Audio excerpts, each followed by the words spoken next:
Busch Light. Just make sure to have plenty of it around to help enjoy the time so you can head for the mountains of Busch. There is no other sound like it. So enjoy the NFL draft with a smooth, cold taste of Busch Light.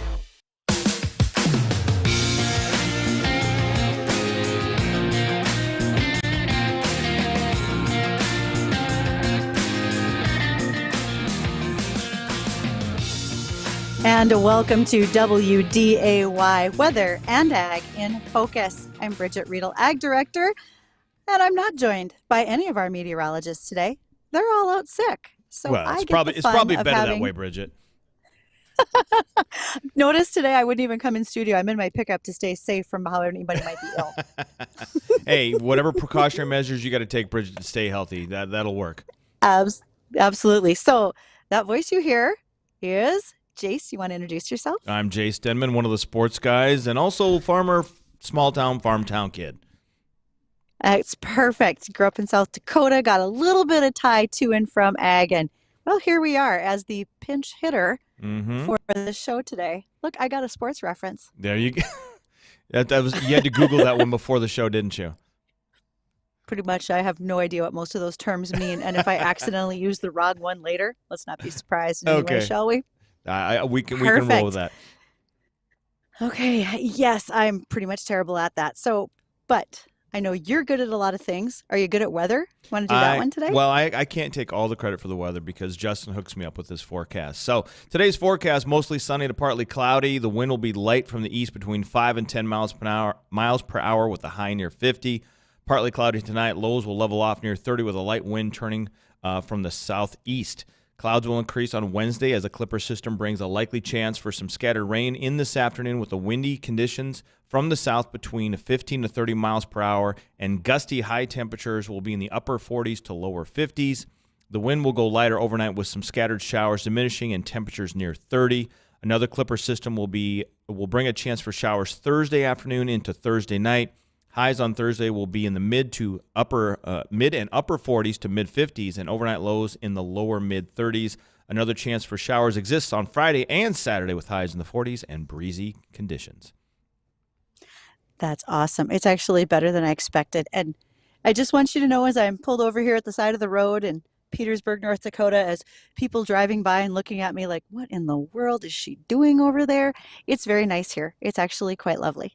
Well, I did ask Jacob in the studio what zip code you were in today, because you can tell by your picture there that you're not at home. You're not in the studio. It looks like you're on some dirt road there in the middle of the country. Kind of. So for those not familiar with the Petersburg, North Dakota area, here's a shout out to you. I am east of Devil's Lake because I'm headed to Rock Lake later on today, but there's still snow in the ditches. This is a gravel road on the side of Petersburg. It's not a large burg by any means, and I just found a place with what I hope is stable Wi-Fi in order to pull over to do the show today. Hey, there you go. She's looks like, about based on the map, you're somewhere between kind of the midway point of Devil's Lake and Grand Forks. That would be correct. I am right north of Highway 2. And I would do this driving, except I guess that makes the video bounce a lot when my iPad's on my dashboard. So, and safety's sake, right? For all of the Highway Patrol who are listening, they're like, would you stop? Don't do that. That would be dumb. That would be not wise, especially when you're trying to read the messages in the group chat to make sure we've got our brakes timed out correctly, et cetera, et cetera. If you guys could see my iPad on my dashboard, my phone in hand to watch our chat, I've got paperwork spread out all over in the pickup to make sure I don't forget something. This looks like insanity on the move. That's what this looks like. It does, but I've also heard that your pickup is large enough. It's probably bigger than some college students' dorm rooms. So, I mean, at least you have plenty of room to work with. The other day, one of our coworkers, Big Game James, and I were looking at the jumper cable set that I've got, and I actually almost stood up in the back of my pickup, and he's like, just a sec here. And I don't think it's because the pickup's that large. I might not be an overly tall person. You might be height challenged. Just say, perhaps. Nicely. Well, speaking of saying things nicely, for those who are listening today, you are welcome to join us at any point in our discussion, whether it's now or with our guest. And you can do that by by dialing 293-9000. That is our Red Wing Shoe hotline. Love to have you join in with us. Additionally, you can follow us on our live stream. We live stream daily on Facebook, YouTube, and Acres TV. And as we get this Here We Grow project off and running, well, we've got some partners in arms with that. And one of them happens to be Dakota Bank. And as an ag banker, they are a leader in ag lending. They are the largest independent bank for ag loans headquartered in the Dakotas. And of course, equal housing member and member FDIC. I look forward to getting them on soon so we can talk more about their opportunities for our listeners. That'll be great. Yeah, and it'd be great because I believe that up until recently, they did not have local branches up here in the Fargo-Moorhead area. And I believe they have at least one branch, if not more. And I personally have been a long time customer of Dakota Bank. I mean, we're going back decades, Bridget. So the days when little Jace went to start his savings account, kind of decades? Kind of, yeah. So like it was in my hometown, it was called Citizen Bank, and then it changed from Citizen Bank to Dakota Bank many, many years ago, and I've been a customer. I've had a hometown bank account there ever since. Well, look at you. They are going to be calling you their favorite customer now? I would think Maybe so. There'll be something extra. Probably have to do some extra commercials and voiceovers and stuff, so I'm prepared for the extra work. Do you remember as a little kid, I don't know if your hometown bank did this, but mine did, where if you were in the car with mom going through the drive-thru, you got little coins that were made of gum. Not chocolate, but they looked like quarters, and they were gum. I hope they bring that back for you, just for you, Jace. I honestly, to be perfectly honest, I think my hometown was small enough that I don't think we had a drive-thru in the bank. I think it was so small that you just walked in every time. Okay. And you knew the people working there. And parking was readily available. Yeah, you parked on Main Street, What can you say when it's a town of 300 people? I live in one now. I get it. All right. Well, as my co-host, you always get a list of ag headlines. Yes. And what do you want to talk about first today? What's on your options list? Well, let's start at the top, and I might be pronouncing it incorrectly, but there's a new weed in town called Ventanata. If I'm mispronouncing that, let me know. And make it sound more exotic. I think when you got it that. right. Okay, good. Well, Ventanata, I reached out to my personal ag expert, which is my dad, and he said he looked it up, and to him it kind of looks like wild oats, but what you guys had kind of, the information I saw is that this species is kind of invasive. It's moving its way east from Montana into North Dakota, and the cattle are not eating this type of weed, and so since they don't eat it, it keeps multiplying and it's been heading farther and farther east. What can you tell the listeners and viewers about Ventanata? Okay, I love that you went and did all your homework. So first of all, kudos to you. I'll get you that gold star you always wanted. Right. And so Ventanata, this is information I got from the North Dakota Stockmen's Association's magazine, and it is indeed coming in from Montana. They have about 55,000 acres that are infested. When you say it looks a lot like wild oat, it does. Another comparable weed would be wild oats or cheatgrass. They look very similar. But the difference between cheatgrass and wild oat, you find those in crop in a field, whereas the Ventanata, boy, this is going to be fun, is predominantly in pastures. And so due to its unpalatability, sheep and cattle are not eating it. And that's that you want your animals to graze, they really do need to be able to eat whatever's there. And it doesn't taste very good to them. It's a warm season, very aggressively established weed that's growing quickly out there. So not nice. So is this something that that ranchers per se are going to have to get some type of herbicides or get out there and try and eliminate this invasive weed to try and make sure that their cattle can be properly fed, etc.? I don't have enough information on whether or not there's a herbicide that can actually help us out with this problem and try to eliminate it. That's something I wish I could see more of at this point. But I do know that we're going to try to use more of our cool season crops that move quickly and also are as crop competitive to prevent that Ventanata from getting it established. We're seeing it move in with hay, so it's also best to make sure that your hay is clean when it comes into your farmyard. Yeah, That'd be absolutely. great too. All right, next topic. So that's just one thing. I like the fact that, again, that you did your homework is just amazing. Well, I tried. I did what I can. So you had a thing in the show sheet today. It said, who soil tests and why do we do it? That's another thing I was able to actually start the conversation off with my dad because, like I said, he spent 25 plus years working in the grain elevator. And when he worked for the grain elevator back in my hometown, they would do either hand probes or they had the little machine on the front or back of the pickup to take those samples. Unfortunately, they had to send those samples to that place in Brookings. I don't want to mention that school's name, but you sent that sample there, obviously, to get the soil tested to find out what type of nutrients you needed to put on your crops, on your field, so that way you can grow. If you're looking for 100 bushel per acre or 200 bushel per acre, you can kind of get the percentages when it comes to that fertilizer. Because my dad, a lot of times, towards the end of his career, was dealing a lot in that fertilizer shed. So. Besides that, is it going to be, I guess the general question, is it going to be just general farmers, someone looking to get an edge in their bushels per acre? Who is going to have those soil tests done and who's going to need it the most? So I think of a soil test as similar to when you or I go to the doctor to get our blood drawn. Let's see what's going on in that body, the same as you would in that land. And you're right, you do it with a probe that's actually operated through your vehicle.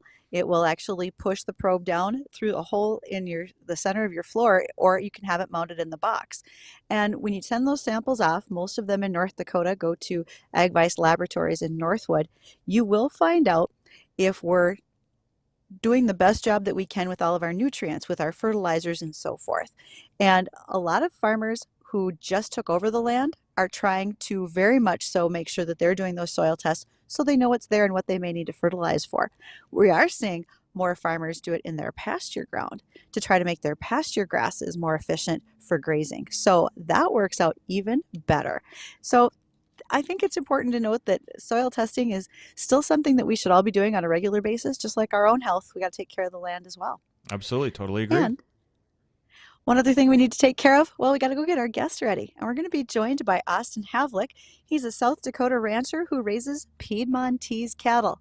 Can't wait to find out more about them because here on Weather and Ag in Focus, some of our favorite things are beef and booze. So we'll go get Austin lined up and Jason and I will be right back.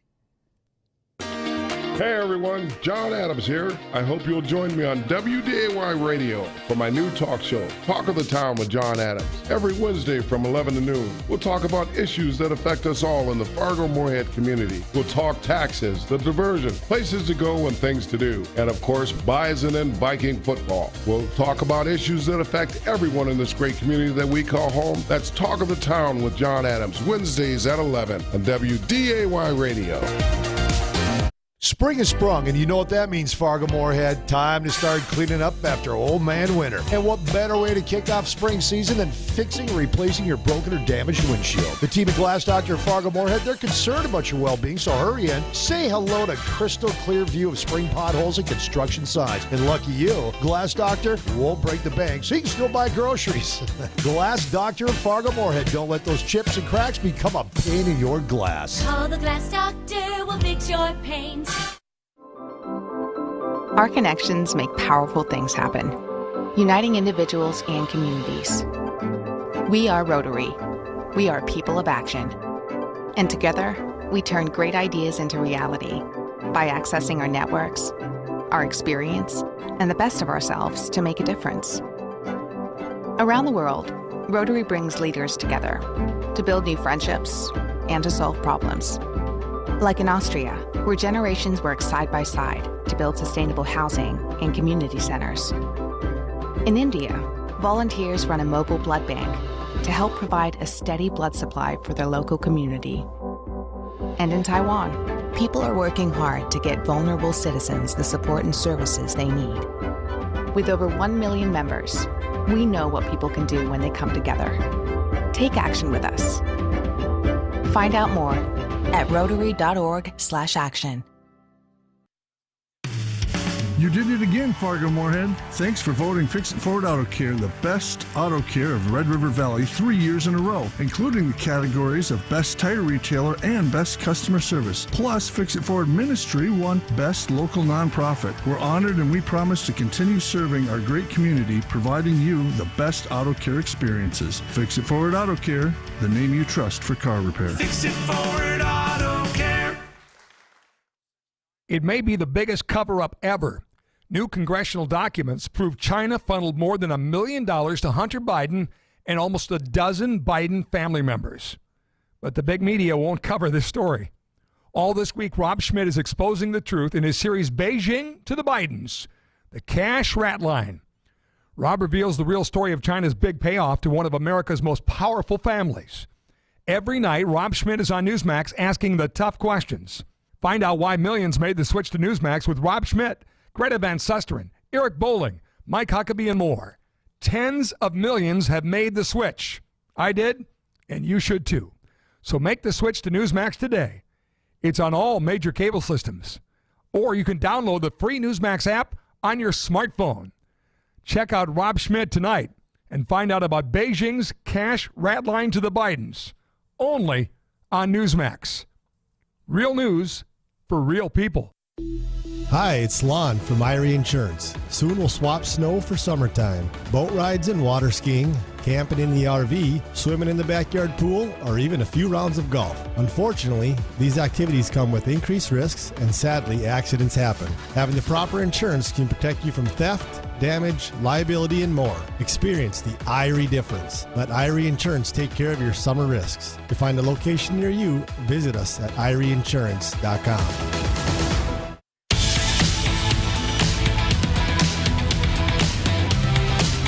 And welcome to WDAY Weather and Ag in Focus. I'm Bridget Readel, Ag Director, along with Sports Director Jace Denman. Oh, easy now. You're going to make Big Game James mad. I'm not the sports director. That's James. Okay, so sports assistant guy? Is Operations and sports coordinator.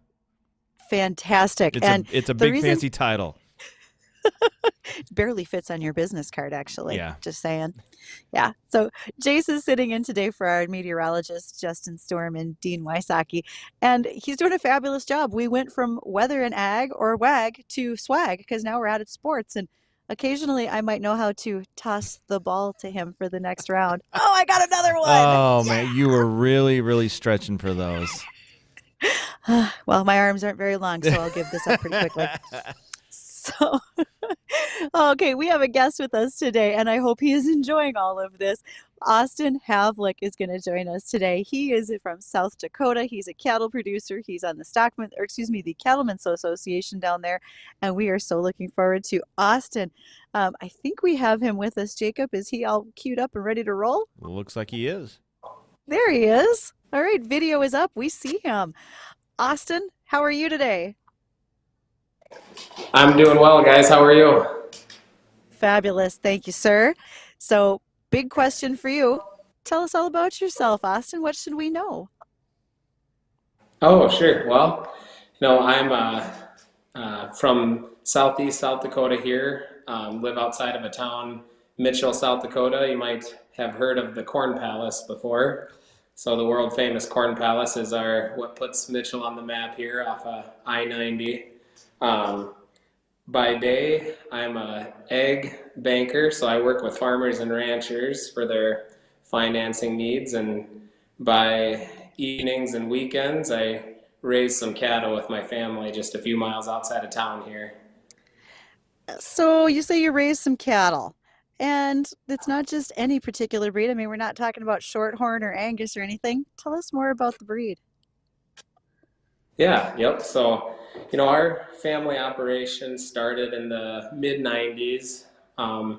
When we got started, we were running Angus cows, raising some seed stock, females and bulls, as well as some show cattle, some club calves, as others might know.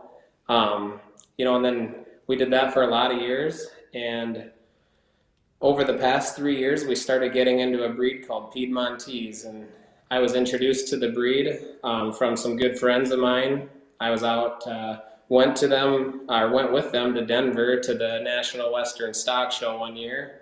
Helped to get them ready for the show, showed a few of them, and I had learned a little bit about the breed before going to Denver, but learned a whole lot more about it, met some breeders, made some friends, and when I came back, I ended up purchasing one of the females that I showed in Denver that year. And so that's kind of how we got our start. I bought a few embryos off of the annual banquet embryo auction, and that next year we had a few of our own Piedmontese calves on the ground. That Piedmontese breed is, you'll know that they're different when you drive by them. They're a very impressive looking animal. They're double muscled, kind of a white coat with a lot of times either a charcoal or a reddish kind of roan color through their shoulders and neck and head. But they're just an impressive looking animal. When you drive by a Piedmontese bull, it'll turn your head. Okay, help me understand. Double muscled. As someone who likes to eat beef, what does that mean for me? Because I've always heard the Piedmontese breed talked about when it comes to palatability, what a consumer wants. Tell me about what does it change for taste when I'm buying a steak, number one? And number two, what was your reasoning for wanting to go from Angus over to the Piedmontese? What were the characteristics that really stood out for you?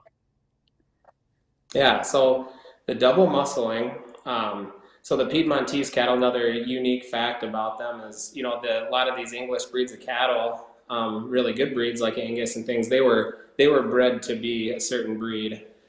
Piedmontese are a natural occurring breed of cattle that some different types of wild cattle had moved into the northern part of Italy, into the Alps mountains, and over time they bred and became Piedmontese. And so one thing that makes them unique is, and what makes them double muscled is that they have 2 copies of an inactive myostatin gene. So that's think of it like the governor on your car, but for muscle growth. So their muscles grow, hypertrophic muscle growth, I guess is what you call it. And it also makes their muscles extremely tender. So they yield well. They yield a higher percentage hanging weight than most of your other modern breeds of cattle. And then they also just have a extremely tender texture to it. So even like your sirloin or lesser cuts of steak are going to be very tender. Now, Austin, when you are raising this breed of cattle down there in South Dakota, how popular is this breed currently in South Dakota? How popular is it becoming? Is it something that more cattle ranchers are going to, or is this kind of unique to you and your family's a herd there? No, it's a growing breed. I believe it was the 1980s is when the first Piedmontese cattle made their way to North America. They made their way into a few breeders in Canada, and maybe a year or two later, they were exhibiting some of them at the National Western Stock Show, and a rancher from the area named Lawrence Sokup was in Denver. The Piedmontese caught his eye. He bought a few, and those were the first United States Piedmontese. So they've been around since the 1980s. I would say over time they grew, but I would say in the last 10 years it's really taken off. There's probably, I believe there's about 10,000 head of registered Piedmontese cattle in North America right now, so that would be spread across the United States and Canada. In South Dakota specifically, southeast South Dakota, there's more of the breeders like myself that are seed stock breeders, as well as some of the commercial breeders. So, what my family and others do, we're raising some of the seed stock and commercial bulls that would go out and people would purchase or lease those bulls, run them on their commercial Angus, Charolais, whatever type of cattle, and which would result in what we call a one copy calf. So you'd have one copy of that inactive myostatin gene that gives you that tenderness and some of that extra muscle growth, and then you get a copy from the other cow that we would call more of a um, it would add some marbling. So the Piedmontese is a very lean beef. So if you get that one copy, then you've got a little bit of marbling if that's what you're after. But there's also, you know, a lot of people prefer that 2 copy beef as well. Okay. All right. Well, we're up against a break right now, Austin. We're going to stick with us during the break. We're going to go to break right now. I had to hear from some of our great sponsors. When we come back, more with our guest, Austin Havlick of the South Dakota Cattlmen's Association and a registered Piedmontese herd owner. You're listening and watching Weather and Ag in Focus. In need of a reliable, durable building for your farm, business, man, or she shed? Look no further than Thor Buildings.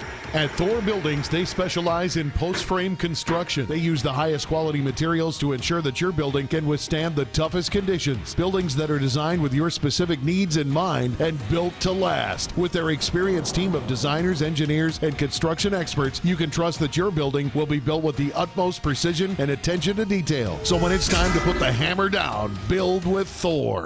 When you are watching your favorite team or the NFL draft, a cold Busch Light goes down smooth, known as the coldest and smoothest light lager in the country. Whether you're listening to us on Primetime Sports or watching your favorite team or sporting event, it's kind of like that feeling when you reel in a big fish, or the first hunt of the season, or packing that cooler with a cold Busch Light. Just make sure to have plenty of it around to help enjoy the time, so you can head for the mountains of Busch.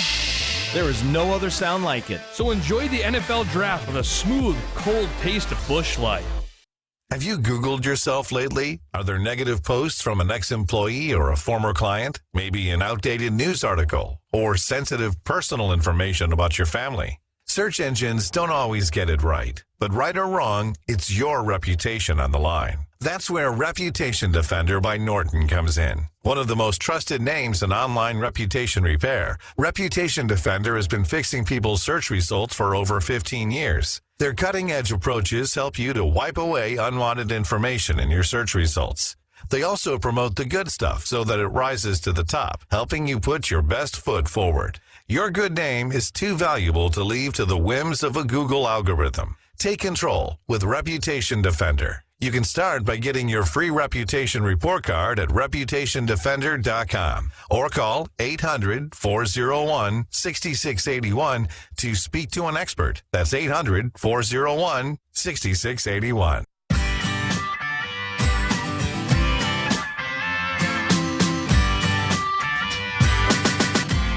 Welcome back to Weather and Ag in Focus. I am Jay Stenman, pinch hitting for the duo of Dean Wysocki and Justin Storm. I'm joined, as always, by Bridget Readel, our ag director, and we are in a conversation right now hearing from Austin Havlick of the South Dakota Cattlemen's Association and a registered Pietmontese, a breeder, or herd owner, I should say. Whatever the correct term is, Bridget. Jump in at any time, Bridget. Austin has Piedmontese cattle, and we've been talking about how tender and fabulous they are. And I'm not saying we're going to shy away from talking about those, because you threw out a term that I wanted to touch on when you said at the embryo auction. Now, that might bring up some ideas for people that maybe we should clarify what's an embryo auction before we go too much further. Sure, yeah. You know, as you might be familiar with in the seed stock world these days, whether it's Angus, Charolais, Piedmontese, whatever it is, whatever breed you're into, the most top breeders are using embryo transplants, or ET we call it, and you take your best cow and your best bull mating, and basically what you do is flush fertilized embryos out of a cow, or eggs out of a cow, and grow an embryo in a petri dish, freeze it, or use it fresh, but put it into what we call a recip cow, so that just instead of being able to have one calf out of your best mating every year, you might have 10, 20, 30 of them. So anyways, at Denver, there is an auction where the top breeders in the Piedmontese breed will bring some of their embryos and auction them off, and give guys like me a chance to get our start in the breed, or breeders that want to try a new genetic line in their herd. a chance to try something new. Now, Austin, is this embryo auction, et cetera, I mean, to me it sounds a lot like in vitro fertilization, trying to kind of not have to have the bull and the cow, get to know each other, have romantic dinner, et cetera. But come on, Bridget, keep it together. This is serious stuff. But so, No, you're exactly right. So is this something that that more cattle producers are doing, or is it just to start kind of like a specific herd with that genetic trait?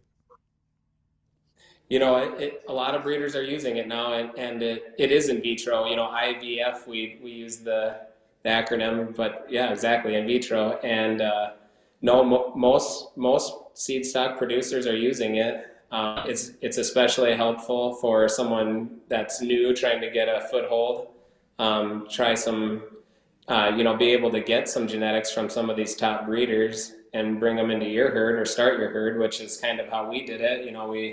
We purchased a couple of top quality females and flushed them, and used recip cows for those eggs, and that's how we got the start of our herd. Now, it's the less expensive route is the natural way. That was kind of my follow-up question. Yeah, building a good herd of females. Yeah, so that we don't have to spend quite so much money down the embryo line. If you could quantify, using the embryo and the in vitro fertilization compared to the natural course of things, is it like twice as expensive, 3-4 times expensive to do the embryo, et cetera, or is it not that big of a difference price-wise? Yeah, I think there's a lot of variables, but I would say definitely twice as expensive.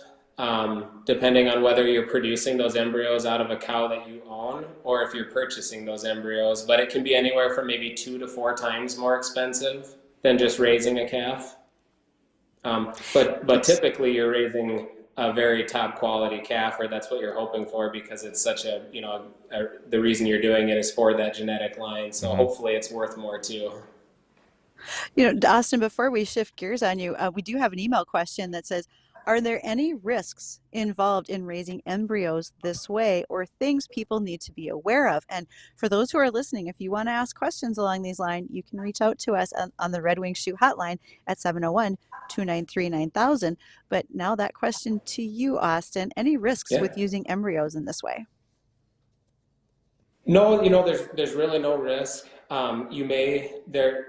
There is a chance that sometimes embryo calves can be a little bit heavier at birth, so you'll just want to watch those cows closer. And then another thing to know is that you'll have a higher percentage of open cows, so you still need to run, a cleanup bull or do a round of AIing afterwards for anything that didn't stick. But it just has a lower conception rate too, which adds to the cost.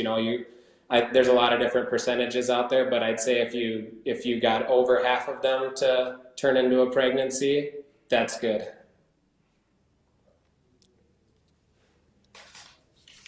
Go ahead. Other than that, I can't think of I thought you were pitching it to me, Bridget. That was the whole conversation we were having. No, I'm sorry. Austin, Bridget probably already knows this because I believe she's been a guest speaker at the Cattlemen's Association, etc. I believe my dad, who's been my inside information regarding a lot of the topics today, my dad Ron, they have a neighbor up the road, Marshall Edelman. I believe he's on the Cattlemen's Association board as well. But can you tell us a little bit about your duties with the Cattlemen's Association and what that entails for someone like myself that's not aware of what you guys do? Sure. I got involved with the Cattlemen's a few years ago. We started an affiliate of the state organization in my county and the neighboring county. And so after that, I ran for the board of directors. I represent Southeast South Dakota on the South Dakota Cattlemen's Association board of directors. And really, we're a policy group. So we're out there doing a lot of things that a lot of the cattlemen in South Dakota benefit from, but might not even know that we're doing. We're watching a lot of the policies, the bills, things like that are introduced into state legislature, as well as federal regulations. And, we support or oppose depending on how we feel that those will affect our producers' way of life and their profitability. So this is more of an association to kind of not necessarily like you'd want to say a lobbyist at the state or federal level, but those that kind of have the same lifestyle and same things that they value, and trying to obviously support or show their resistance to certain legislation as it affects those in the agricultural industry? Yeah, absolutely. Absolutely. Yeah, there's a variety of topics, whether it's, tax and credit, or whether it's just regulations that say where and when we can do our business, how we're going to do our business. Sometimes some of those policies make a lot of sense when you look at them on paper, but you go out to the country and it doesn't make as much sense. So you need that, you need that organization there that understands both sides. So, Austin, if you think about encouraging others to be a part of their cattlemen's associations and organizations similar to that, whether it's with pork or dairy, etc., any words of advice to those who are thinking about potentially taking an opportunity like you did? Yeah, I think just you got to get involved. You don't want to sit back and let decisions be made that you're not a part of that affect you. And I would say with cattlemen's and some of these other commodity groups, you really, I never knew how much the cattlemen's did for me until I got involved. And then I think one of the things that I think is that if all these cattlemen knew what we're doing for them, every one of them would be a member. Okay. And do you think it gives you a bit of a unique perspective? I understand that you need to be a cattle producer in order to be on that board, but you're also an ag lender. Has that maybe given you some different perspective when it comes to the things that you do for the Cattlemen's Association? Yeah, one thing that I think it brings a little perspective is that I see more than just my own operation. I see operations from all over this side of the state. I see what's working for them, the struggles that they're having, all those kinds of things. So I see a lot more as being a banker, seeing things that are profitable, seeing things that are affecting my customers, that may or may not be affecting me, just in the different lines of business that we do, or maybe there's a drought in one area, not here. So it definitely gives me some good perspective. Well, I will say that my perspective of Austin has always stuck out because last year at the Cattlemen's Association meeting, he brought a pickup load of beer, and not everybody does that. And I thought it was pretty awesome. Hey, Austin, can I get an invite to the next meeting then? We did our best to get through it. It was a light attendance at the annual convention. We had just a crazy blizzard. I had the First Dakota pickup. The beer truck, we had our 150th anniversary as a bank last year. It was theirs, I'll try to say it right, sesquicentennial. And I think I said that right. And Fancy. So we came out with a couple beers, Cash, Flow, and Dakota Thirst, and they've been a big hit. So I thought, why not load the pickup up and go up to Pier in a blizzard and get stuck with maybe 10% of how many people we normally would have there. And most of the people had to stay home, and when it's a blizzard like that, you stay home with the cows. So the rest of us that got there, we did our part. We did. I got stuck there with beer and South Dakota State University ice cream. It was quite the to-do for me. So just thanks for that lasting impression. I really appreciate it. Austin, if folks want to catch up with you or the Piedmontese breed, what are some things that you would recommend? Any websites, social media, all of those types of things for people to be able to check out? Yeah, sure. So there's a couple websites. I think that anybody interested, whether they're interested in raising these cattle, or whether they're just interested in learning more, or maybe ordering some beef and trying it out, you can go to Piedmontese.org, which is the North American Piedmontese Association website, and you can find all kinds of articles, pictures of champions and things like that from the national show, all kinds of things there. Or you can also go to Piedmontese.com, which would be Certified Piedmontese is the branded probably the biggest outlet for Piedmontese beef.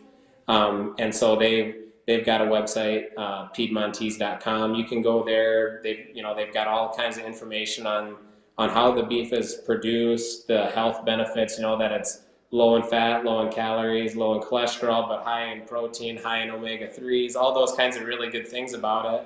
And then there's different kinds of bundles that you can order, and they'll just ship right to you. It's a pretty neat website, so it'd be worth checking out, Piedmontese.org and Piedmontese.com. Excellent. There's also That's a awesome. Facebook page, Piedmontese Cattle. That would be the North American Piedmontese, or NAPA. That'd be their Facebook page. So just go to Piedmontese Cattle on Facebook. Austin Havlick, you have done a fantastic job of representing the Piedmontese breed, also the South Dakota Cattlmen's Association. And again, thanks for that beer. I liked the cash flow one the best. So, all right. That's the one I like. To others who are with us, stay tuned. We're going to catch up with the American Ag Network for our markets, and we'll be back right after this. It's all about the NFL Draft, Day 1 on Busch Light Draft Night at Sweet Shots in Fargo. Primetime Sports will be live with Big Game James, Kyle, and Jace at Sweet Shots for Busch Light Draft Night, 6:30 to 10 p.m. Thursday, April 27th for the first round of the NFL Draft. Join the crew with Busch Light Drafts on special at Sweet Shots all night long. Enjoy delicious food and see who the Vikings pick and what area players have a chance to get drafted this year. That's Busch Light Draft Night with Primetime Sports live in the Sweet Shots Lounge this Thursday. It's Jay and Ronnie from the Coffee Club, and we enjoy drinking coffee because it keeps us energized and focused. Well, let's be frank. I enjoy drinking coffee because coffee keeps me wide-eyed in the morning, but I'll tell you this type of coffee is organic, specialty-grade coffee, beans selected from the top 2% available, 100% Arabica bean coffee, certified organic, non-GMO, low acidity, rich, smooth, and ready to drink. The finish is clean and it has a pleasant aftertaste. It's delicious. It's so far the best coffee that we've had. It's also roasted and packed in the US of A. We love it and we guarantee you will too. All you need to do is go to mystore.com, click on My Coffee, and enter the promo code WDAY. That's promo code WDAY to get your own My Coffee. It's also roasted and packed in the US of A. We love it and we guarantee you will too. Go to mystore.com, promo code WDAY. Nancy Kelly Realty is here for you. We would love to show you around. Looking for the simplicity of country living? Then welcome home to Colfax Meadows in Colfax, North Dakota. An easy 25-minute drive from Fargo or Wahpeton. We have half and 1 acre lots starting at $22,500 with a 2-year tax exemption on new homes and low specials. Build your dream home, raise a family, or retire in the country. Colfax Meadows has a place for you. Find us at nancykellyrealty.com. Markets under pressure at midday. This is the American Ag Network. I'm Jesse Allen with this market update. We're talking now with Ryan Moe of Stone Exit for Arlid Suderman today. Ryan, a lot of pressure in grains and oilseeds led down by this soy complex. Have to wonder if that's some more follow through from yesterday. We look at quarter wheat under pressure as well. Take a look at this whole grain trade across the board. What stands out to you as the big drivers here today? Yeah, the soybeans are definitely the leader to the downside here this morning, down 21 in the July. But the corn, I think, is the big story that we have to really address, with July corn trading down 6, flirting with that $6 number, right now trading at 6.01. But wanted to really discuss the export sales cancellation that came through yesterday that I think is a very significant headline that many are missing. With that being the case, if our exports start to suffer through the rest of the year, those bushels will back up into the countrysides that we all live in.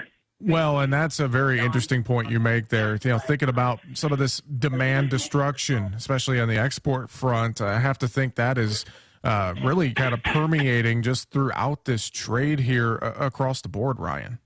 It is, and when we look at prices around the world, we see that Brazil has cheaper soybeans and cheaper corn by far, and that the U.S., if they want to get back into that export marketplace, the only way to do that is through weaker basis levels, and those weaker basis levels are being reflected kind of on the weaker board right now. And once again, that is Ryan Moe of Stone Exit for Arlen Suderman. Pressure, moderate pressure in the grains, mixed action in hogs, cattle lower, crude oil down $1.77 a barrel, $76.99. This is the American Ag Network. I'm Jesse Allen.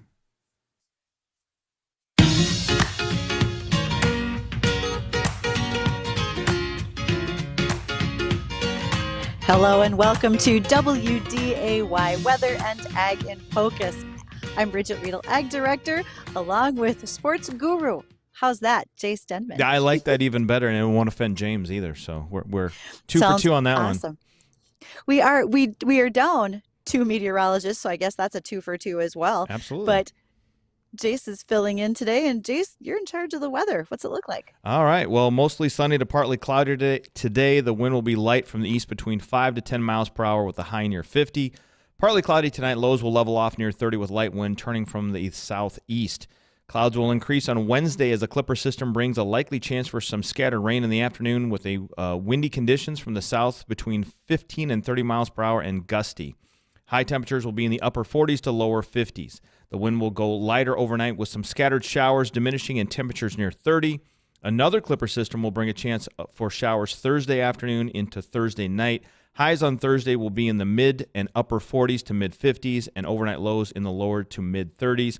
Another chance for showers exists on Friday and Saturday with highs in the 40s and breezy conditions. Not too bad looking at our weekend outlook because you know what? I know it's only Tuesday, but I can start to see the weekend from here. I don't know about you, Bridget. I can, and I was going to laugh that usually it's April showers bring May flowers, but considering there's still snow on the ground, does that factor in at all anywhere? It probably does a little bit. I mean, we talked to we talked to James Wolfen yesterday about seeding and bee friendly lawns and so and forth. stuff. Exactly. And I noticed on my lawn yesterday when I got home that the last of the snow was melted off my front yard. So I had just all, freeze dried winter rot grass in my front yard, but there's no snow. So, I mean, that's a plus, I think. Excellent. Time to get out there and do a little raking. It's good bicep work. How's that? I might. No, that's a no. I'll maybe this week, and I'll do it tomorrow. Sure you will. Yeah, Got well, it. put it off. One more day won't Hey, hurt. Okay, so that leads me to things that farmers are thinking about right now because they really can't put off too terribly much at this point either, getting ready. So I get this question often. What are farmers doing this time of the year? Okay, Jace, what do you think they're doing this time of the year? Usually my uncle is telling my dad that it's too wet to come out and farm right now, so we'll put it off another week. So my parents are off doing something else over the weekend. But a lot of times I think they're just waiting for the fields to really get a chance to dry out so they can get out in the fields and start planting. But it's going to depend, obviously, on your land. Is it an area that kind of accumulates moisture, kind of end up having those natural sloughs or whatever. So in my opinion, they're just waiting for things to dry out so they can get out in the fields because you don't want to get your tractor stuck when you're out there trying to plant. So it's a lot of waiting and hoping that the weather dries up and you get some sun to kind of get rid of the snow, the extra moisture, and you can get out there and get to work. We are, and not all equipment has had a chance to be worked on over the That's winter true. months because, even though we had a really good harvest last year, we've had what feels like day 857 of winter. That doesn't mean that everything got done that needed to be. So I've seen a lot of tractors bringing planters, air drills, etc., into their shops. There's repair work going on, especially if you've been waiting to get parts. That's been a little bit slow, especially in cast items. Seeds coming in right now, and folks are thinking about weed pressure. Weeds are a plant out of place in your field. And do you have what you need in order to combat those problems? Because you may have noticed things at harvest that you weren't aware of in a previous field. If we're going to have a later planting, does that mean that you're going to have a change in weed patterns? Because some things like to come up when it's cooler versus when it's warmer. So those plans are being made. Some of that seed, you've got to decide, are you treating it? Are you inoculating it to prevent disease after it's planted and sitting in the ground? And really, I know this is going to sound a little crazy, row spacing. Do I want to change my row spacings? Okay, so think about soybeans and corn, and there's always room between each row, right? Right, okay. Okay, so there are times where you can decide if you want to tighten up that row spacing because if you're planting later, theoretically, your ground should be warm. Your crop should pop up quickly and should canopy and shade over in between your rows so you have less weed troubles. That may or may not be the case. We're not entirely there yet, but there are some decisions that can be made about their row spacing and how that can help with planting populations, weeds. There's kind of a whole buffet of potential items. Is there a lot of times where you are changing your row spacing, or is it, I mean, to me, I guess I always would have assumed that there is a kind of predetermined space between your rows of soybeans or your rows of corn. I mean, it's going to depend on what you've planted in that field, but is it normally like, say, 6 inches for soybeans? It's 2 inches for wheat. I mean, what are there differences just based on what you're planting? There's going to be a difference based on the crop that you're in, right? Because wheat's certainly going to be a lot tighter together than a corn or a soybean. And maybe you're making a change in your operation. If you've always planted on 22 inches, maybe this year you're making a big switch to 30s, and that means you've got to reset equipment, et cetera. Changes how much seed you may or may not need. So those are some of the decisions that folks are kind of thinking about. Hopefully by now they have their answers, so they have their inputs ready to roll, because once it does dry out, it's going to be a little bit like we dropped the green flag at a NASCAR race. Oh, yes, of course. And folks are going to be racing to the field as soon as they can to get things planted. So by this time of the year, Bridget, would farmers already know what variety of seed they're planting? If they know what crop they're going to plant, if it's soybeans, corns, wheat, et cetera, which is the primary ones up this way. Maybe there's some sunflower seed farmers out there. But by now, have they already decided what variety, and how often do you change the variety of seed you're planting from year to year? Think about your corn. And if you have already bought your corn and you were expecting that you were going to be raising, let's say 100-day corn, because you were expecting to plant sometime end of April, et cetera. Now you're going to be planting a little bit later into May. I have a lot of folks that are talking about that May 15 to 20 window. Well, you may realize that you're planting summer, your growing season may get a little bit shorter. Now you may be switching out, going to a 98-day or 95-day, depending on your location. Especially the further north we go towards the Canadian border, we're going to have shorter growing season time frame to be able to raise that crop. So I do know that there are some farmers that are thinking about making those changes. Not everybody has done that yet. There's a lot of wait and see, but there will be some switches made. And talking to an agronomist just earlier this morning in Dickinson, North Dakota, they're already starting to plant out in Dickinson. Oh, nice. So the race is going to be on very soon as the ground warms up. That'll work out great. One last question for the show today, Bridget, just because I'm curious about it. I know over the years my uncle has obviously upgraded equipment out on his farm, et cetera. I guess now I remember the other question I was going to ask you, but that's different. How now you've got equipment that I know that they've got satellite, GPS tracking, et cetera. It's becoming more and more automated. Talk about how the new equipment has helped farmers become more productive with less staff. Let's think about just efficiency in one area in specifics. And I'm going to reference Titan Machinery. They're going to be a partner of ours as we go to Here We Grow with our soybean project this year.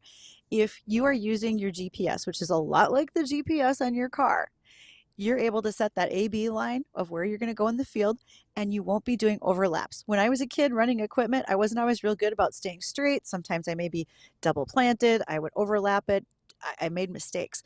There's a lot less mistakes made. That saves you in fuel, seed, and other inputs as well. So that's just one of the efficiencies we're doing today in farming. That helps us tremendously. Yeah, I mean, it's one of those things, too, that I believe that I've been told by my dad that you can basically record your path into a certain field, and that gets saved to a computer system, and then basically you can almost run that back and have the tractor darn near drive itself through the entire field. You still got to be there to turn around on the ends. Let's not ever forget that part, right? Because as automated as things are with auto steer, it's not driverless yet. You still got to be there for certain things that got to be done by a human.